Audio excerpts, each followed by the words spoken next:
प्यारे बच्चों, चलिए आगे बढ़ते हैं और देखते हैं अपना अगला क्वेश्चन क्या है। A conical iron piece having diameter 28 centimetre and height 30 centimetre. एक लोहे का शंकु है जिसका व्यास है 28 सेंटीमीटर और इसकी जो ऊंचाई है वो 30 सेंटीमीटर है। ठीक है। Totally immersed into water of a cylindrical vessel resulting in the rise of water level by 6.4 centimetre. इस शंकु के जो शंकु था आपका, जो ठोस शंकु है, आयरन का जो शंकु है, इसको पूरी की पूरी तरीके से एक सिलेंडर में जो जिसमें पानी भरा है उस सिलेंडर में पूरी तरीके से टोटली इमर्स का मतलब पूरी तरीके से ये डूब जाता है, डुबा दिया जाता है। ठीक है ना।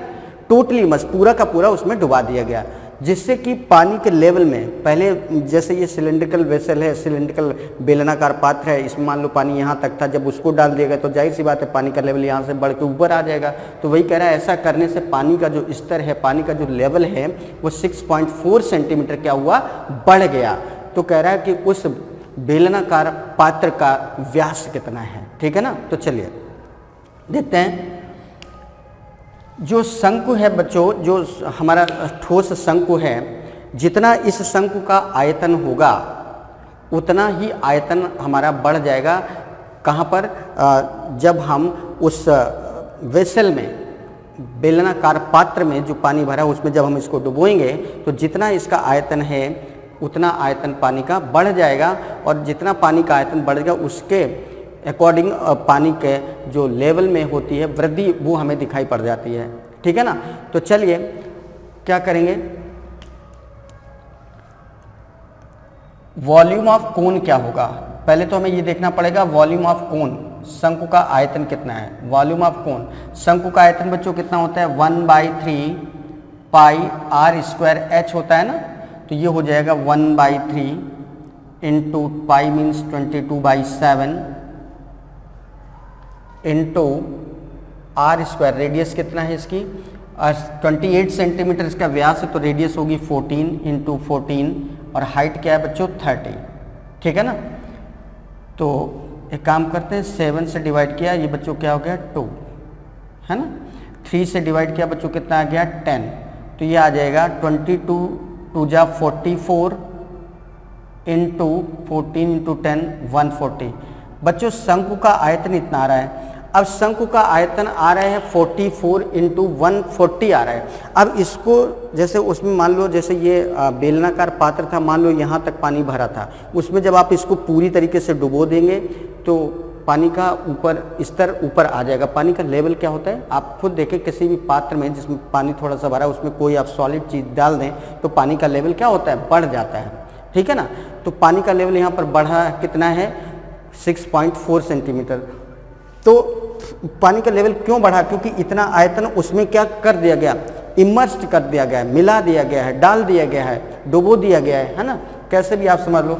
अब बेलन का आयतन क्या होता है बच्चों, बेलन का आयतन होता है वॉल्यूम ऑफ सिलेंडर। क्या होता है, वॉल्यूम ऑफ सिलेंडर होता है पाई आर स्क्वायर एच होता है। क्या होता है बच्चों, pi are square h means 22/7 into radius हमें नहीं पता है, रेडियस लेट कर लिए आर स्क्वायर है, और एच इसके लेवल में कितनी वृद्धि हो गई है 6.4। लेवल में वृद्धि यही हाइट का काम करेगा। फिर से समझो, जैसे सपोज यहाँ ध्यान देना, इतने लेवल तक यहाँ तक पानी भरा है, यहाँ तक पानी भरा है, और जब इसको हम डुबो दिए तो यहाँ तक आ गया। तो ये जो चीज़ दी है हाइट कितना बढ़ गई भाई, ये चीज़ तो उतनी रहेगी, ये तो नहीं बदलने वाली। पाई की वैल्यू 22/7 ये वही रहेगी, रेडियस उस पात्र की, बेलनाकार पात्र की वही रहेगी। केवल फर्क किसमें आएगा, हाइट में आएगा। कितना फर्क आ रहा है, इतने से 6.4 का आ रहा है, तो यहाँ पर हाइट कितना ले लिया हमने 6.4। तो ये चीज़ हम इसके इक्वल कर देंगे तो कितना हो जाएगा बच्चों, ये हो जाएगा आपका 22/7 into R square into 6.4 equal क्या हो जाएगा 44 इंटू 140। ठीक है ना। अब इसको सॉल्व कर लेंगे तो ये हो जाएगा 22 से डिवाइड करेंगे 2 आ जाएगा। ठीक है ना। तो ये हो जाएगा आपका आर स्क्वायर की वैल्यू बच्चों क्या आ जाएगी 140 इंटू 2 दैट इज़ 280, और ये 7 आपका इधर मल्टीप्लाई में आ जाएगा इंटू 7 अपॉन क्या हो जाएगा 6.4 आ जाएगा। ठीक, तो आर स्क्वायर की वैल्यू क्या हो जाएगी, आर की वैल्यू देखो क्या हो जाएगी, ये हो जाएगा, इसको 280 लिखा है, इसको हम लिख सकते हैं 7 इंटू 40 इंटू 7 अपॉन 6.4, ठीक है ना। तो आर की वैल्यू 7 इंटू 40, तो इसको लिख दिया, अब 7 इंटू 7 है तो आर स्क्वायर की वैल्यू ये, तो आर की वैल्यू क्या आ जाएगी बच्चों, आर की वैल्यू यहाँ आ जाएगी आपकी, देखो 7 का पेयर बन रहा तो 7 बाहर हो गया, 6.4 का लेंगे तो 0.8 आ जाएगा, इंटू अंडर रूट के अंदर 40 हो गया, 40 का अगर हम स्क्वायर रूट लेंगे तो ये आ जाएगा आपका 4 इंटू 10 कर देते हैं, 4 इंटू 10, 4 का स्क्वायर रूट क्या हो जाएगा 2, और ये आ जाएगा 10 का आ जाएगा स्क्वायर रूट 3.2, अप्रॉक्स में लेते हैं 3.2 आ जाएगा। इसको सॉल्व कर लेंगे तो कितना आ जाएगा बच्चों, ये आ जाएगा आपका 14 इंटू 3.2 अपॉन 0.8 से इसको डिवाइड करेंगे तो 4 आ जाएगा, तो कितना आ जाएगा 56 सेंटीमीटर, 56 सेंटीमीटर आ जाएगा। सही है ना। इसको इस तरीके से जब हम सॉल्व कर लेंगे तो ये आ जाएगा 56 सेंटीमीटर। और पूछा गया है डायमीटर, तो डायमीटर क्या होता है, रेडियस का 2 टाइम्स होता है, तो डायमीटर बच्चों क्या हो जाएगा, डायमीटर हो जाएगा आपका 2 इंटू 56, दैट इज़ 112 सेंटीमीटर। तो इस तरीके से बच्चों इस क्वेश्चन को हमने सॉल्व किया है। एक बार फिर से देख लेते हैं, जो शंकु का आयतन होगा वो कितना हो भाई, शंकु का जितना आयतन होगा उतना ही पानी को रिप्लेस कर देगा, और जितना पानी को रिप्लेस करेगा उतना ही पानी का लेवल ऊपर आ जाएगा, ठीक है ना।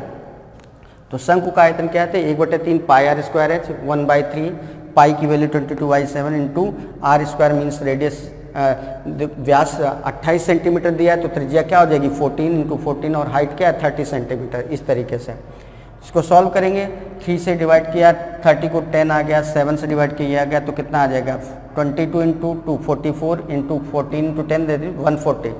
अब इसी से वाटर का लेवल बढ़ना है, और दूसरा जो पात्र जिसमें ये डाला गया, डिबोया गया, जिसमें इमर्स्ड किया गया है वो क्या है, हमारा बेलन है। तो बेलन का आयतन क्या होता है, पाई आर स्क्वायर एच, तो पाई की value 22.7 into R square, radius R है तो आर स्क्वायर इंटू एच क्या है 6.4 है सबकी, इसको इसके बराबर कर देंगे तो 22/7 into R square into 6.4 equal 44 into 140 हो जाएगा। तो 22 2 जा 44, 2 आ गया। अब यहाँ पे क्या आ जाएगा बच्चा, 2 इंटू 140 कितना हो गया 280 इंटू ये 7 क्रॉस मल्टीप्लाई में आ जाएगा, 6.4 अपॉन में आ जाएगा। तो आर स्क्वायर इक्वल 280 को हम लिख सकते हैं 7 इंटू 40, 7 इंटू 40 280 होता है, इंटू 7/6.4। अब 7 दो बार आ रहा है तो जब स्क्वायर रूट लेंगे तो एक 7 बाहर आ जाएगा, 6.4 का स्क्वायर रूट लेंगे तो 0.8 आ जाएगा। अब 40 को हम लिख सकते हैं 4 इंटू 10, तो 4 का स्क्वायर रूट 2 और 10 का अप्रॉक्स में कितना होता है 3.2। अब इसको सॉल्व कर लिया तो 7 2 जा 14 इंटू 3.2 अपॉन 0.8, इससे डिवाइड करेंगे तो 4 आ जाएगा, 14 4 जा 56 सेंटीमीटर। रेडियस इस बेलनाकार पात्र की जो त्रिज्या आएगी बच्चों वो कितनी आ जाएगी 56 सेंटीमीटर। तो इसका व्यास पूछा गया था, व्यास कितना आ जाएगा 112 सेंटीमीटर। क्लियर है। तो इस तरीके से बच्चों ये क्वेश्चन सॉल्व किया गया। उम्मीद करते हैं बहुत बेहतर तरीके से क्वेश्चन समझ में आ गया होगा, अब कहीं कोई प्रॉब्लम नहीं रही होगी। तो चलिए अब इजाज़त दीजिए, बढ़ते हैं अपने अगले क्वेश्चन पर आते हैं और देखते हैं कि अगले क्वेश्चन में क्या मिलने वाला है। ओके बच्चों, चलिए आगे बढ़ते हैं और देखते हैं अपना अगला क्वेश्चन क्या है। If a hemisphere is melted and 4 spheres of equal volume are made। एक हेमी स्फीयर है, अर्धगोला है, इज मेल्टेड, इसको पिघलाया गया है, and 4 spheres of equal volumes, और समान आयतन के 4 गोले बनाए गए। तो कह रहे हैं the radius of each sphere will be equal to, तो जो 4 गोले बनाए गए हैं इनमें से प्रत्येक की रेडियस क्या होगी। क्वेश्चन समझ में है। एक अर्धगोला है, उसको पूरा का पूरा पिघलाया गया और उसको पिघलाकर जो भी मटेरियल मिला उससे 4 समान आयतन के मतलब एक जैसे गोले बनाए गए हैं। तो इनमें से प्रत्येक गोले की जो रेडियस होगी वो क्या होगी। देखो बच्चों, अर्धगोले का आयतन क्या होता है बच्चों, अर्धगोले का आयतन होता है 2/3 पाई r क्यूब। ठीक है ना। ये हम यहाँ पर लेट कर ले रहे हैं, let the radius of hemisphere equal r and the radius of small sphere जो छोटे छोटे 4 गोले बनाए गए उनकी रेडियस क्या है, स्मॉल r, ये है कैपिटल R। दोनों में अंतर समझना। जो अर्ध गोला है जिसको हम पिघला रहे हैं उसकी रेडियस बच्चों हमने क्या लिया है, कैपिटल R, और जो 4 छोटे छोटे गोले समान आयतन के बनाए गए उनमें से प्रत्येक की त्रिज्या क्या है, स्मॉल r, ये ध्यान रखिएगा। तो ये अर्ध गोले का इतना आयतन आया, इतना पिघलाकर हमने 4 छोटे छोटे गोले बनाए हैं, मीन्स इस एक का जो आयतन होगा 1 × 2/3 पाई r क्यूब, ये इक्वल होगा 4 छोटे छोटे गोले जो बनाए गए हैं बट समान हैं आयतन में। तो एक का आयतन क्या होगा, 4/3 पाई r क्यूब। इसकी रेडियस क्या है, स्मॉल r, तो यहाँ पर r क्यूब लिख दिया। क्लियर है ना। मतलब इस जो अर्ध गोला है एक, इसको पिघलाकर इतना आयतन मिला होगा, इतना मेटेरियल मिला होगा, इसको हमने कन्वर्ट कर दिया है 4 गोले में समान आयतन का, और एक गोले का आयतन इतना है तो 4 गोलों का आयतन इतना होगा। मतलब ये आयतन 4 गोले का और ये एक अर्ध गोले का आयतन बराबर है। एक अर्ध गोले का आयतन बराबर होगा 4 छोटे छोटे जो गोले बनाए गए हैं समान आयतन के, ठीक है, उनमें से प्रत्येक की त्रिज्या क्या है, स्मॉल r है। जबकि जो अर्धगोला था, हेमीस्फीयर था, जो बड़ा वाला था अर्धगोला, उसकी त्रिज्या क्या है, कैपिटल R। तो ये चीज़ समझ में आई। अब बस इसको सॉल्व करना। तो देखो बच्चों 3 से 3 कैंसिल हो जाएगा, पाई से ये पाई कैंसिल हो जाएगा, और ये कितना हो जाएगा 2 2। तो r क्यूब इक्वल क्या हो जाएगा बच्चों, 4 2 जा 8 r क्यूब होगा ना। तो इससे r क्यूब की वैल्यू क्या आ जाएगी, कैपिटल R क्यूब अपॉन 8। अब दोनों तरफ क्यूब रूट ले लेंगे तो यहाँ पे आ जाएगा स्मॉल r, और ये हो जाएगा r, और 8 का क्यूब रूट क्या होगा 2, मीन्स r इक्वल क्या होगा r/2। मीन्स जो छोटा गोला बनेगा उसकी त्रिज्या उस अर्ध गोले की जो भी त्रिज्या है उसकी आधी होगी। और यही क्वेश्चन में पूछा गया है, the radius of each sphere will be equal to, तो किसके इक्वल होगी, जो अर्ध गोला है जिसको हमने पिघलाया है उसकी त्रिज्या के हाफ के इक्वल, r/2, आधे के बराबर होगी। जितनी भी त्रिज्या उसकी थी उससे आधी त्रिज्या होगी, जो ये 4 हमने छोटे छोटे गोले बनाए हुए। तो इस तरीके से बहुत अच्छा सा क्वेश्चन था और बहुत आसान सा क्वेश्चन था, बहुत वर्किंग भी बहुत ज़्यादा नहीं थी, बट अच्छा था, प्रैक्टिस कर लीजिए, बहुत अच्छा क्वेश्चन है। चलिए आगे बढ़ चलते हैं और देखते हैं कि अपना अगला क्वेश्चन क्या है। ओके बच्चों, बहुत बढ़िया सा क्वेश्चन आया हुआ है, बहुत बेहतरीन क्वेश्चन। चलिए देखते हैं, आपको खुद समझ में आ जाए कितना बढ़िया सा क्वेश्चन आया हुआ है, मज़ा आ जाएगा आपको करने में। ठीक है, चलिए पढ़ लेते हैं। क्वेश्चन पहले क्या है, the radii of 2 solid iron spheres, 2 solid ठोस लोहे के गोले हैं, are 1 centimetre and 6 centimetre respectively, और इनकी जो रेडियस है, इनमें से एक की रेडियस बच्चों क्या है 1 सेंटीमीटर और दूसरे की रेडियस क्या है 6 centimetre. A hollow sphere is made by melting the 2 spheres.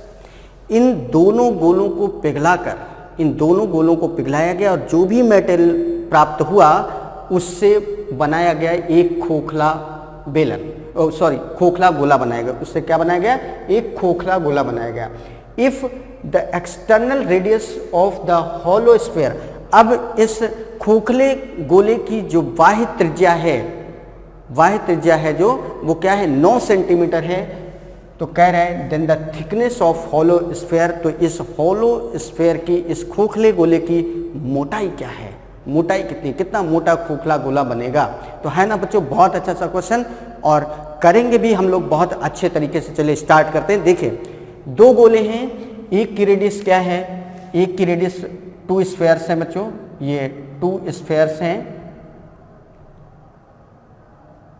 इनमें से एक की रेडियस क्या है बच्चों, एक की रेडियस है r1 इक्वल 1 सेंटीमीटर और दूसरे की रेडियस क्या है r2 इक्वल 6 सेंटीमीटर। इन दोनों को पिघलाकर जब आप मटेरियल देखेंगे तो टोटल कितना मटेरियल मिलेगा, तो टोटल जो वॉल्यूम बनेगा इन दोनों का वो क्या बनेगा, total volume of both, total volume of both, दोनों का कुल वॉल्यूम कितना होगा। देखिए गोले का आयतन क्या होता है बच्चों, 4/3 pi r cube, 4/3 pi r cube means 1 का क्यूब, प्लस दूसरे गोले का आयतन कितना होगा 4/3 पाई आर क्यूब, मतलब इसकी रेडियस है 6 का क्यूब। कितना हो जाएगा बच्चों, 4/3 पाई तो कॉमन हो जाएगा, ये हो जाएगा 1 + 6 का क्यूब 216, तो फाइनली कितना हो गया 4/3 पाई 200 × 17, तो इतना टोटल वॉल्यूम हमको मिला। जब बच्चों हमने दोनों गोलों को पिघलाया, दोनों गोलों को जब पिघलाया तो हमने देखा कि हमारे पास जो मटेरियल अवेलेबल हुआ वो कितना हुआ 4/3 पाई × 217। अब इसी पूरे मटेरियल से हमने क्या बना लिया है, खोखला गोला। तो जाहिर सी बात है जब हमने इस पूरे मटेरियल से खोखला गोला बनाया है तो उस खोखले गोले का आयतन कितना होगा, इतने मटेरियल के तो बराबर होगा या इतने आयतन के तो बराबर होगा। अब देखिए बात अगर खोखले गोले की करें तो खोखले गोले के लिए खोखला गोला कुछ इस तरीके से बनता है, ऐसे बनता है ना, ये ऐसे बनता है खोखला गोला। इसमें से कह रहा है कि बाहर वाले की रेडियस ये जो है यहाँ से यहाँ तक ये कितना है बच्चों, बाहर वाले की रेडियस क्या है, ये 9 सेंटीमीटर है, और अंदर वाले की रेडियस अगर हम लेट कर लें ये क्या है r है, ये पूरी कितने हैं, ये बाहर ये वाली रेडियस मतलब जो बाहर गोला बन रहा है उसकी रेडियस है 9 सेंटीमीटर, अंदर वाले गोले की रेडियस क्या है 8 सेंटीमीटर, और हमसे पूछा गया इसकी मोटाई, मतलब ये चीज़ पूछी गई, ये चीज़ कितनी होगी, तो ये बाद में निकल के आएगा, पहले हम सॉल्व करेंगे। तो इस खोखले गोले का आयतन क्या होगा, तो वॉल्यूम ऑफ हॉलो स्फीयर, खोखले गोले का वॉल्यूम क्या होगा बच्चों, खोखले गोले का वॉल्यूम क्या होता है, कई बार कर चुके हैं ये क्वेश्चन, खोखले गोले का वॉल्यूम क्या होता है 4/3 पाई r1 cube minus r2 cube होता है ना, 4/3 पाई r1 क्यूब माइनस, मतलब इस गोले का आयतन क्या होगा 4/3 पाई r क्यूब, तो r की जगह r1 हो गया और इसकी रेडियस ले ली r2, तो ये हो जाएगा, तो इस तरीके से ये हो जाएगा। बट यहाँ पर r1 की वैल्यू हमको बच्चों पता है कितनी है, बाहर वाले गोले की रेडियस कितनी है 9, तो ये वैल्यू यहाँ रख देंगे, तो फाइनली क्या हो जाएगा 4/3 पाई 9 का क्यूब माइनस r2 का क्यूब होगा ना बच्चों, क्योंकि r2 में नहीं पता है। मतलब ये जो दो छोटे छोटे जो गोले दिए थे जिनमें से एक की रेडियस 1 सेंटीमीटर थी, दूसरे की रेडियस 6 सेंटीमीटर थी, दोनों गोलों को हमने पिघलाया और पिघला कर टोटल मटेरियल हमको इतना उपलब्ध हुआ, और इस पूरे मटेरियल को हमने कन्वर्ट कर दिया किसमें, खोखले गोले में, और खोखले गोले का आयतन आ रहा है इतना, मतलब ये जो आयतन है वो खोखले गोले के आयतन के ठीक बराबर होगा, तो बस अब दोनों को क्या कर देंगे, इक्वल कर देंगे। सो नाउ तो अब क्या हो जाएगा बच्चों, ये हो जाएगा 4/3 पाई 9 क्यूब माइनस r2 का क्यूब इक्वल होगा 4/3 पाई × 217। क्लियर है ना। अब 4/3 पाई से बच्चों ये 4/3 पाई वाला टर्म पूरा का पूरा कैंसिल हो जाएगा, और 9 का क्यूब क्या होता है 729 माइनस r2 का क्यूब इक्वल हो जाएगा 217। इसको उधर ले जाएंगे तो ये इधर माइनस में आ जाएगा, तो r2 का क्यूब बच्चों कितना आ जाएगा, r2 का क्यूब कितना आ जाएगा 729 माइनस 217, माइनस करेंगे तो कितना आ जाएगा 972, ये 2 कितना आ जाएगा 1 और ये 512। तो r2 का जो क्यूब है बच्चों कितना आ रहा है 512, क्यूब रूट लेंगे तो जो 512 होता है 512 होता है, ये बच्चों 8 का क्यूब होता है। किसका क्यूब होता है 8 का क्यूब, 8 का क्यूब होता है 512। तो जब आप 512 का क्यूब रूट लेंगे तो क्या आ जाएगा 8 आ जाएगा। इट मीन्स r2 की वैल्यू क्या आ रही है 8, r2 की वैल्यू आ रही है 8 सेंटीमीटर। मतलब जो हमारा अंदर जो गोला बन रहा था इस गोले की रेडियस हमको पता चल गई कितनी है 8।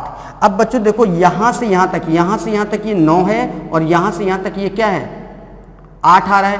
तो इस खोखले गोले की जो मोटाई या थिकनेस होगी वो क्या होगी, इसमें से इसको अगर हम माइनस कर दे तो गोले की मोटाई तो आ जाएगी।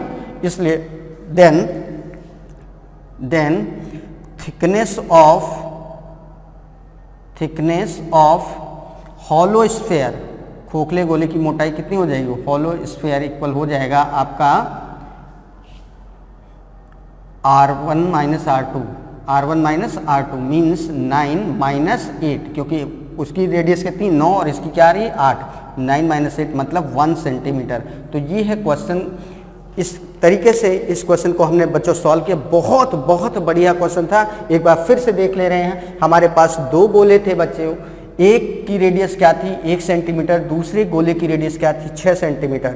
जब दोनों को हमने पिघलाया होगा तो हमारे पास टोटल मटेरियल कितना रहा होगा, जितना इन टोटल दोनों गोलों का आयतन होगा। और गोले का आयतन क्या होता है 4/3 पाई आर क्यूब होता है।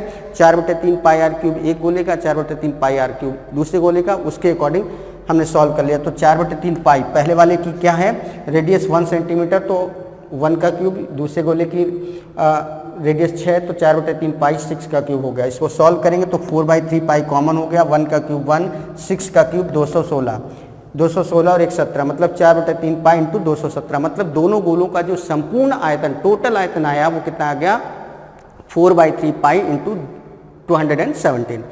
अब इसी पूरे मटेरियल को हमने कन्वर्ट कर दिया है किसमें, खोखले गोले में। तो खोखला गोला इस तरीके से कुछ बनेगा जिसकी बाहरी त्रिज्या कितनी है 9 सेंटीमीटर, आंतरिक त्रिज्या हमने क्या ले ली 8 सेंटीमीटर, है ना। तो इस खोखले गोले का आयतन क्या होगा, खोखले गोले का आयतन क्या होता है, बाहर वाले गोले में अंदर वाले गोले का आयतन माइनस कर देंगे तो वॉल्यूम ऑफ हॉलो स्फीयर क्या होगा 4/3 पाई तो कॉमन हो जाएगा R1 cube minus R2 cube हो गया। यहाँ बाहर वाले गोले की रेडियस R1 क्या 9 दिया है तो 4/3 पाई, यहाँ R1 की जगह क्या लिख देंगे 9 का क्यूब माइनस R2 क्यूब। तो ये हो गया, मतलब जो खोखला गोला बनेगा हमारा उसका आयतन बच्चों कितना होगा इतना, और टोटल इधर ये आयतन इतना दिया था और इसी को कन्वर्ट करके तो खोखला गोला बनाया गया था। मतलब ये जो आयतन है वो इसके ठीक बराबर है। तो नाउ 4/3 पाई ये जो आयतन था खोखले गोले का ये बराबर कर दिया गया। ये जो मटेरियल था इस दोनों का इसके इक्वल कर दिया। 4/3 पाई से 4/3 पाई कैंसिल हो गया। 9 का क्यूब 729 होता है माइनस R2 का क्यूब इक्वल 217। तो इससे R2 की वैल्यू, R2 का जो क्यूब है उसकी वैल्यू क्या हो जाएगी 729 में बच्चों 217 माइनस हो जाएगा। तो R2 जो का जो क्यूब है उसकी वैल्यू क्या आ जाएगी 512। दोनों तरफ क्यूब रूट ले लेंगे तो R2 की वैल्यू क्या आ जाएगी बच्चों 8 सेंटीमीटर। इसका मतलब जो खोखला गोला बना है उसकी आंतरिक त्रिज्या क्या है 8 सेंटीमीटर, बाह्य त्रिज्या क्या है 9 सेंटीमीटर, आंतरिक त्रिज्या क्या है 8 सेंटीमीटर। तो इस खोखले गोले की मोटाई या थिकनेस क्या होगी, बाहर वाली त्रिज्या में अंदर वाली त्रिज्या माइनस कर देंगे अपने आप मोटाई आ जाएगी। तो इसलिए जो थिकनेस आएगी वो 9 माइनस 8 मीन्स 1 सेंटीमीटर आएगी। तो इस प्रकार से देखा बच्चों आपने कितने खूबसूरत तरीके से इस क्वेश्चन को हम लोगों ने सॉल्व किया। और चलिए बढ़ चलते हैं अपने अगले प्रश्न पर। ओके बच्चों चलिए आगे बढ़ते हैं और देखते हैं अपना अगला क्वेश्चन जो कि प्रिज्म से रिलेटेड है। बहुत बढ़िया क्वेश्चन, बहुत शानदार क्वेश्चन। चलिए पढ़ते हैं क्वेश्चन क्या है। Base of a right prism is rectangle. एक प्रिज्म का जो बेस है वो आयताकार है, रेक्टेंगल है। The ratio of whose length and breadth, और लंबाई और चौड़ाई का जो अनुपात है वो कितना दिया है बच्चों 3:2। If the height of the prism is 12 centimetre, और इस प्रिज्म की जो ऊंचाई है वो 12 सेंटीमीटर है। तो कह रहे हैं और कह रहा है कि इसका जो टोटल सरफेस एरिया है, संपूर्ण पृष्ठ है, जो टोटल सरफेस एरिया है इस प्रिज्म का वो है 288 centimetre square. Then the volume of prism, तो इस प्रिज्म का आयतन क्या होगा। बहुत बढ़िया, बहुत मजेदार, बहुत जबरदस्त क्वेश्चन। चलिए देखते हैं बच्चों। एक प्रिज्म है जिसका जो आधार है, आधार आयताकार है, और आयताकार जो आधार है उसमें भी लंबाई और चौड़ाई का जो अनुपात दिया है वो क्या है 3:2। Means length of rectangle, length of rectangular base, rectangular base कितना है बच्चों, रेक्टेंगुलर बेस ये लेंथ कितनी हो जाएगी 3x। देन ब्रेड्थ ऑफ जो चौड़ाई होगी, breadth of rectangular base, breadth of rectangular base, rectangular जो बेस है उसकी चौड़ाई क्या हो जाएगी बच्चों, वो चौड़ाई हो जाएगी आपकी 2x। कितना हो जाएगा 2x। ये 3x एंड 2x कहाँ से आया है, ये क्वेश्चन में हमें इंफॉर्मेशन दी है कि जो इस प्रिज्म का आधार है, जो बेस है, उसकी लंबाई और चौड़ाई का अनुपात बच्चों कितना है 3:2। तो लंबाई अगर 3x है तो चौड़ाई क्या है 2x। ठीक है ना। चलिए अब बात करते हैं कि प्रिज्म का जो टोटल सरफेस एरिया होता है वो क्या होता है। प्रिज्म का जो टोटल सरफेस एरिया होता है वो नोट करेगा total surface area of prism, total surface area of prism ये होता है बच्चों, ये होता है आपका, नोट करिएगा, ये total surface area of prism होता है perimeter of base, perimeter of base into height, perimeter of base into height plus 2 times area of base, area of base ये होता है। किसी भी प्रिज्म का जो टोटल सरफेस एरिया होता है बच्चों, ये क्या होता है, पेरीमीटर ऑफ बेस मतलब आधार का परिमाप इंटू ऊंचाई plus 2 times, 2 into area of base, उसके जो बेस है उसका एरिया क्या है। तो इस फार्मूले को सब लोग जरूर नोट कर लो बच्चों, बहुत इंपॉर्टेंट ये चीज़ बताई गई यहाँ पर। ये इस तरीके से यहाँ पर इसको हाईलाइट कर लीजिए और नोट कर लीजिए ये क्या होता है, इसको नोट कर लीजिए, ठीक है ना। तो इसको नोट कर लिया, तो इसके अकॉर्डिंग आपका जो total surface area of prism है ये बच्चों क्या होता है, पेरीमीटर ऑफ बेस, बेस का जो पेरीमीटर है मतलब जो उसका आधार है उसका परिमाप क्या है। आधार कई बार वर्गाकार हो जाता है, कई बार त्रिभुजाकार हो जाता है, कई बार आयताकार हो जाता है, तो इसलिए यहाँ पर लिखा गया है पेरीमीटर ऑफ बेस, जैसा बेस है उसके अकॉर्डिंग उसका पेरीमीटर इनटू हाइट, इसके बाद उसमें हाइट से मल्टीप्लाई कर दो plus 2 times area of base, 2 times area of base, base एक नीचे होता है, बेस एक ऊपर होगा, इस तरीके से।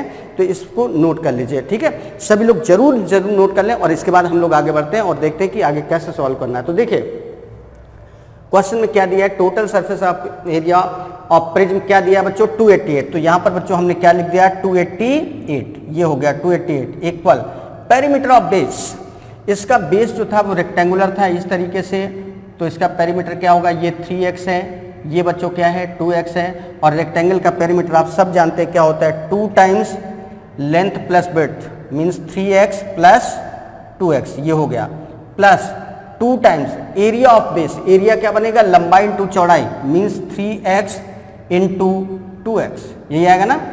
फिर से समझ लीजिए, पेरीमीटर ऑफ बेस, बेस हमारा आयताकार है, तो आयत का परिमाप क्या होता है, 2 ब्रैकेट में लंबाई प्लस चौड़ाई, तो 2 लंबाई क्या है 3x, चौड़ाई क्या है 2x, plus 2 into area of base, area of base, base का एरिया, और एरिया जो आयत का होता है वो क्या होता है बच्चों, लंबाई इंटू चौड़ाई, तो 2 into 3x into 2x, clear. अब इसको सॉल्व करेंगे तो कितना हो जाएगा, 288 equal 3x plus 2x 5x, 5x into 2 10x plus 2 3 जा 6 2 जा 12x स्क्वायर, 12x स्क्वायर, ये आ गया बच्चों, ठीक है ना।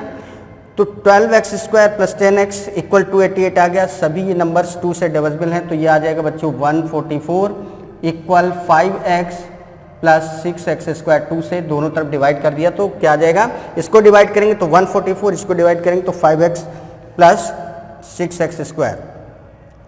अब इसको भी उधर कर देंगे तो सिस्टमेटिक लिख लेंगे, तो बच्चों ये क्वाड्रेटिक इक्वेशन के फॉर्म में आ जाएगा, ये क्या आ जाएगा 6x स्क्वायर प्लस 5x, और ये उधर जाएगा तो माइनस का हो जाएगा माइनस 144 इक्वल क्या हो जाएगा 0। अब ध्यान से देखिए बच्चों, ये क्या बन गया, द्विघात समीकरण, क्वाड्रेटिक इक्वेशन बन गया। अब इस क्वाड्रेटिक इक्वेशन के हमें फैक्टर्स करने हैं, और ऐसे फैक्टर्स करने हैं कि जिससे कि हमारा इक्वेशन आसानी से सॉल्व हो जाए। तो कैसे फैक्टर्स करेंगे, चलिए देखते हैं। ये आ रहा है आपका कितना हो जाएगा बच्चों, ये 144 है, और ये हो जाएगा आपका 6x square plus 5x minus 144, इसको सॉल्व करेंगे तो ये आ जाएगा आपका ये 144। तो इस 144 इंटू 6, 144 के फैक्टर्स कर लेते हैं पहले, तो यहाँ पर हो जाएगा 144 के फैक्टर्स क्या होते हैं, 12 into 12 means 2 into 2 into 3 into 2 into 2 into 3, और एक बार हमें 6 से भी मल्टीप्लाई करना है, तो 144 इंटू 6 करेंगे बच्चों तो कितना हो जाएगा 2 into 2 into 3 into 2 into 2 into 3, ये तो ये हो गया, फिर 6 का मतलब 2 इंटू 3। अब इसको ऐसे सेट करना है कि बीच का डिफरेंस हमारा क्या आ जाए, 5 आ जाए। तो देखिए कैसे सॉल्व होगा, ये हो जाएगा 2 2 जा 4 3 जा 12 2 जा 24 और इधर कितना हो जाएगा 2 3 जा 6 2 जा 12 12 3 जा 36 24 36, डिफरेंस 5 नहीं आएगा। तो एक काम करते हैं, अब एक काम कर 2 2 जा 4 3 जा 12 2 जा 14 2 2 जा 4 3 जा 12 2 जा 24 2 जा 48 माइनस 3 9 नहीं होगा। एक काम करते हैं बच्चों, इसमें हम लोग लगा देते हैं श्रीधराचार्य मेथड लगा देते हैं, श्रीधराचार्य मेथड लगा देते हैं और फिर इसको हम लोग क्या कर लेते हैं, सॉल्व कर लेते हैं। ये इस तरीके से बच्चों यहाँ पर ये थोड़ा सा ये फैक्टर्स नहीं बन रहे हैं, इसका मतलब यहाँ पर थोड़ा सा एरर हो गई है। एक बार इसको फिर से चेक कर लेते हैं। पेरीमीटर ऑफ बेस हम लोगों ने यहाँ पर लिख दिया, ओ यहाँ पर हाइट छूट गई, हाइट इंटू 12 हमें करना था, क्योंकि हाइट ऑफ प्रिज्म क्या दिया है बच्चों 12, तो यहाँ पर हमें 12 से मल्टीप्लाई भी करना था। तो इसको जब 12 से मल्टीप्लाई करेंगे तो ये क्या हो जाएगा बच्चों, थोड़ा सा रेक्टिफाई कर लेते हैं इसको।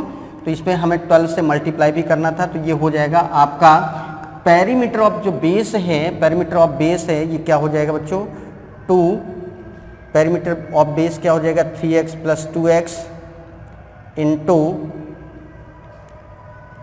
12, ये हो जाएगा।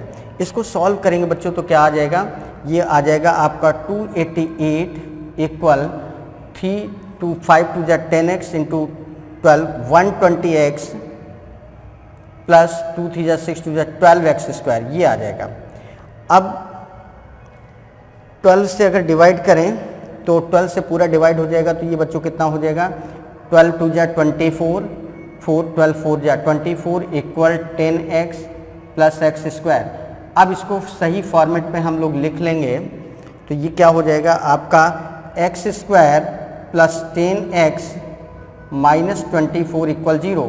अब इसके फैक्टर्स करेंगे, जब इसके फैक्टर्स करेंगे तो बच्चों फैक्टर्स इसके क्या हो जाएंगे, 24 कैसे फैक्टर्स की 10 आ जाए तो 12 2 जा 24 होता है, 24 कैसे फैक्टर्स की 10 आ जाए तो 12 2 जा 24 होता है, 12 और 2 का डिफरेंस भी बच्चों क्या होता है 10। इस तरीके से ये सेट हो जाएगा। तो इसके फैक्टर्स क्या हो जाएंगे, x square plus 12x minus 2x minus 24 equal 0, ये दो पेयर बन जाएंगे। तो यहाँ पर आ जाएगा x plus 12 minus 2x plus 12 equal 0।